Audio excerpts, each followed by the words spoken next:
जय माँ महालक्ष्मी मु समिता आपण मान को स्वागत करुच्ची मोर दुई पद कविता को भल लगिले आपण माने लाइक कमेंट शेयर और सब्सक्राइब करदेबे।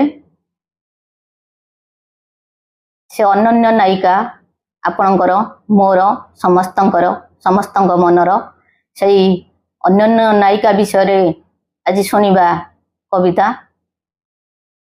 कवितार शीर्षक अनन्य नायिका। अनुपमा सेत अनन्य नायिका कविता कन्याकुमारी मधुर मधुर लालित्य छंदरे भावरे हुए किशोरी। किशोरी कलिका सदा स्निग्ध सुधा झर झर जाए झरी कले पर तार सरस लागई खुदनी झरिणी परी। नवोदित हुए हृदय कानने कल्पनार कुंज बने चेतन सुरभि पद्मराग परी मणिकांचन जेसने।